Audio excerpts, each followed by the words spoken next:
Pues ahora le cuento que a finales del año pasado el Gobierno, nos acordaremos seguramente todos de esto, aprobó el Real Decreto de Autoconsumo Eléctrico, algo que obliga a los usuarios a pagar lo que ha acabado siendo un polémico impuesto por el uso de este tipo de instalaciones. En el primer paso, ahora mismo es registrar y localizar a los 2.000 productores de energía fotovoltaica que se calcula que hay en España.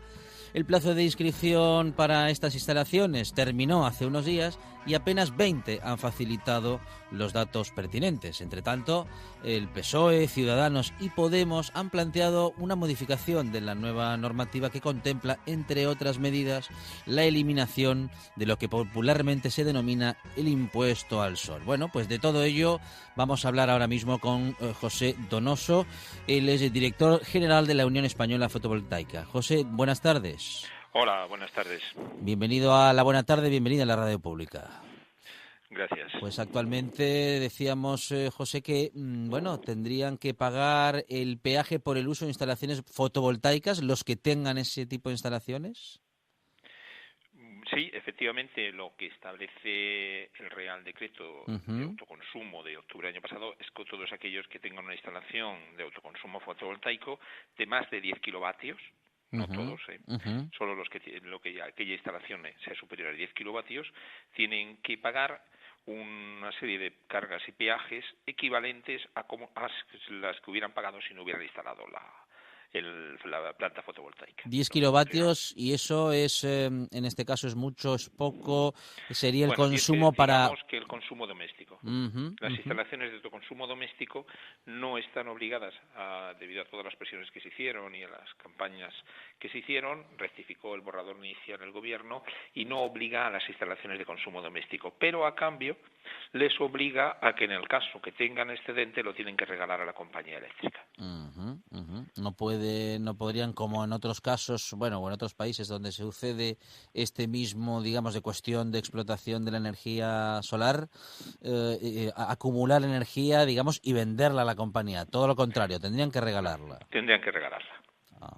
Es más, si ellos pusieran, ahí el decreto tiene otra parte polémica, es que si se instala una batería, habría un impuesto también especial sobre esa batería. El planteamiento del Gobierno, en general, es que si alguien quiere ahorrar energía utilizando paneles fotovoltaicos, al final todas las cargas y peajes que hubiera pagado sin la planta fotovoltaica las siga pagando, de forma que solo se ahorre lo que es el precio del mercado.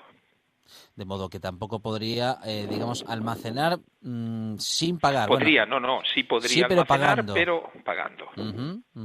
¿Y el gravamen es muy alto previsto para esta cuestión? Es el equivalente a lo que, como le digo, a lo que pagaría sin haber hecho la instalación. Bien. Para que nos entendamos. Es como si usted coge una bicicleta y hace un trayecto por Oviedo, y cuando llega le para un policía municipal y le dice, mire, usted ha hecho 10 kilómetros, hubiera gastado de gasolina 20 euros, de esos 20 euros, 7 son de impuestos, esos 7 euros me los tiene que pagar. Se ahorra usted la gasolina, pero los 7 euros que hubiera pagado de impuestos, aunque lo haya hecho en bicicleta, me los paga de todas formas. Este absurdo planteamiento es el que está dentro del Real Decreto de Autoconsumo. O sea, que sería algo así, bien, sí, queda meridianamente explicado. Bueno, pues problemas imagino que unos cuantos, sobre todo con los productores de energía fotovoltaica que hasta antes de este decreto tenían unas normas de juego, digamos, bien distintas. Efectivamente, el problema... Vamos a ver, el problema es mucho más grave que los productores fotovoltaicos. El mundo en este momento está yendo en una dirección motivada por dos hechos fundamentales. Una es la caída de los precios de la energía fotovoltaica, un 80% más barato en los últimos años, el precio. Es ahora muy competitiva, en todos los concursos internacionales está siendo la tecnología o una de las tecnologías más baratas, es muy competitiva. Y por otro lado, pues el mundo también está yendo en la línea de cumplir los objetivos de los acuerdos de París. Esto está impulsando, estos dos temas están impulsando a nivel internacional el consumo o la producción con energía fotovoltaica. A su vez, la caída de los precios de la energía fotovoltaica, esta competitividad con respecto a la fuente tradicional, unido a la revolución de Internet, a las mejoras de las telecomunicaciones, a los cambios en los modos que se prevén en los modos de transporte, está generando una dinámica que podríamos llamar que empieza con el autoconsumo con energía fotovoltaica, el balance neto, que es esa gestión de los excedentes a la red, la generación distribuida, las redes inteligentes y que culmina con las ciudades inteligentes. Una nueva forma de ver y entender cómo se va a consumir energía dentro de muy poquito tiempo, que ya está empezando en los países, en el cual es el ciudadano el que está en el centro del proceso de decisión, el que va a decidir si consume su energía de su propia instalación o la compra a la red. Lo que esto conlleva toda una revolución tecnológica, abre muchas oportunidades de empleo, abre oportunidades de crecimiento económico, y lo que se está pasando aquí es que eso se está bloqueando en España. Mientras que en el resto del mundo se está desarrollando, se pretende que en España eso no pase, que se bloquee, que solo nos quedemos en lo que era el método, el sistema convencional, cuando ya nadie va por esa línea. Todo el mundo está construyendo ese nuevo modelo, desde las compañías eléctricas a los gobiernos a los diferentes agentes del mercado. ¿Y en qué otros países del mundo se está desarrollando este modelo energético que Pues usted acaba de describir? Realmente en casi todos, desde Estados Unidos, en que hay 42 estados de los 50 que tienen implantado este modelo ya, a Japón, a la mayor parte de los países europeos, pero también a países como Marruecos o países centroamericanos, países de Centroamérica, Brasil, etcétera.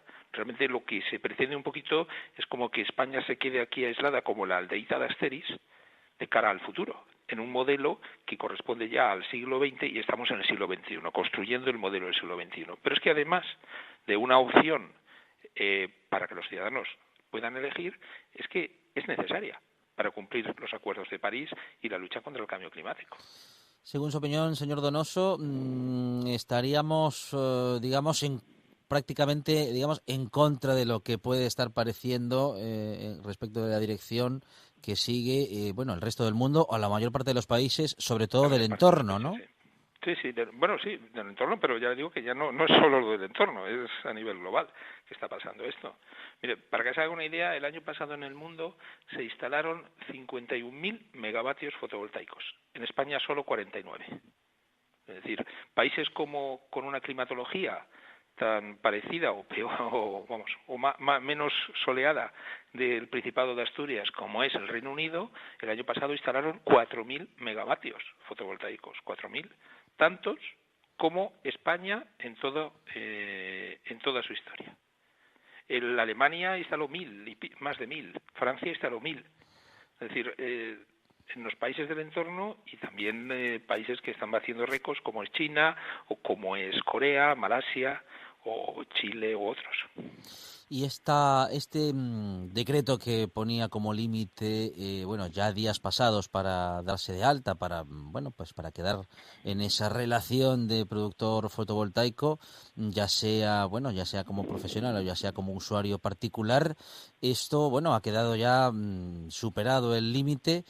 Es evidente que han quedado muchas instalaciones sin registrar, puesto que se han declarado solamente unas 20.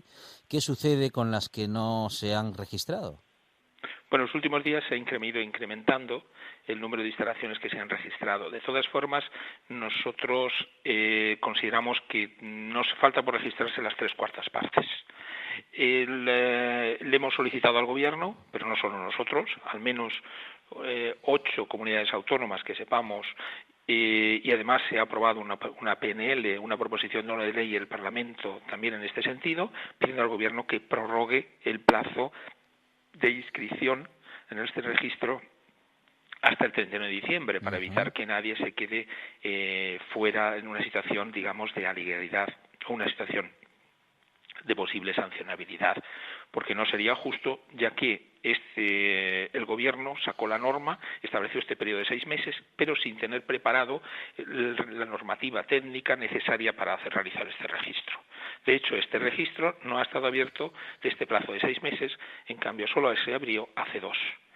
Y, como digo, el Gobierno no hizo los deberes, sacó deprisa y corriendo antes de que llegaran las elecciones este decreto, que no se sabe por qué tenía tanta prisa, y En cambio, no tenía previsto no tenía preparado las normas técnicas de de cómo se podría llevar a cabo esta regulación. Esto ha llevado a situaciones que cada compañía distribuidora aplica unos criterios y a veces incluso cada oficina de compañía distribuidora está aplicando otros criterios diferentes, lo que está ya generando una gran confusión al respecto. Se plantearon unas modificaciones la semana pasada en el Congreso. ¿Son esas modificaciones de última hora que usted mencionaba al principio o han sido otras? Bueno, hay dos temas. Uno es lo que es que de momento, mientras que se aprueba una nueva regulación, no queden en una situación de sancionabilidad las instalaciones, que eso es lo que se aprobó en la PNL del otro día. Pero luego, por otro lado, se firmó un acuerdo hace un mes entre todos los partidos políticos, menos el Partido Popular, en total 227 diputados, desde Ciudadanos al resto del panorama político. Como digo, 226 diputados firmaron un acuerdo con los sindicatos, con las entidades empresariales, con las entidades ambientalistas, digamos un acuerdo social para revocar este Real Decreto, corregir, rectificar las barreras que supone este Real Decreto de autoconsumo para que se convierta en un auténtico decreto de promoción del autoconsumo. Con lo cual creemos que más pronto que tarde podrá ser rectificado. ¿Y usted cree que esto es posible? Es decir, que sí que va a haber una voluntad de cambiar en un sentido tan amplio esta ley o este decreto.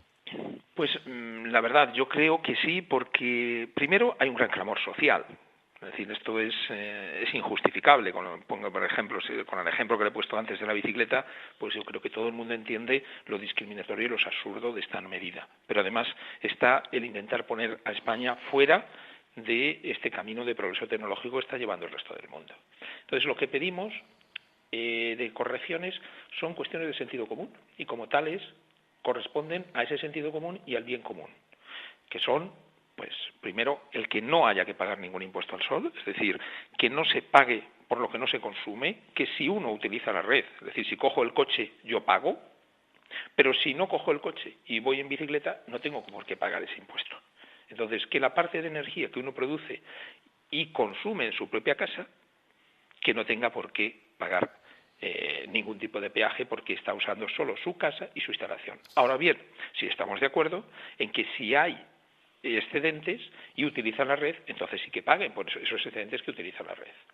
Pero lo que sí también creemos que también es sentido común es que si ese excedente que yo estoy colocando en la red tiene un valor económico, yo no tengo por qué regalarlo. Tiene que tener un valor y se tiene que pagar al consumidor que lo está, al autoconsumidor que está generando ese excedente. El tercero, cuestión común, pues que se deje, no se pongan barreras a que el autoconsumo pueda ser colectivo. Es decir, igual que una comunidad de viviendas se puede poner de acuerdo para tener una cartera de calefacción común, puedan ponerse de acuerdo también para tener una instalación de autoconsumo común que les salga más rentable y sea más eficiente. Y con una única se pueda servir a todo un edificio, cosa que está prohibiendo la regulación actual. El cuarto también sentido común, simplificación administrativa. De acuerdo con las directrices y directivas comunitarias, los proyectos de energías renovables tienen que evitarse la burocracia y las barreras administrativas. Nosotros lo que pedimos también es que esto se cumpla y que tengamos tramitaciones simples, porque a veces proyectos de un importe económico muy pequeñito resulta que tienen que pagar más por las tramitaciones administrativas o estudios y demás que tienen que hacer que lo que en sí cuesta la inversión en la placa fotovoltaica. Y lo último, pues es el que el régimen sancionador que exagerado que introdujo el gobierno, pues que se vuelva a la racionalidad, que en lugar de que sea más sancionable el hecho de no pagar esta tasa, que resulta que esté penalizado con un importe superior al de un escape radiactivo en una central nuclear y que no se declare, eso es un absurdo. Entonces volver a lo que sería una sanción normal por este tipo de comportamientos. Como le digo, son cuestiones que yo creo que son de sentido común. Creo que los partidos políticos que han firmado se han comprometido a restablecer este sentido común y nosotros pensamos que efectivamente lo van a hacer y que lo van a hacer pronto. Hemos hablado con José Donoso, director general de la Unión Española Fotovoltaica de la UNEF. Muchísimas gracias, don José Donoso, y buenas tardes. Un saludo. Muchas gracias a vosotros por vuestro interés y un saludo a todos sus oyentes. Asturias Hoy, tercera edición. Todos los días a las 9 de la noche.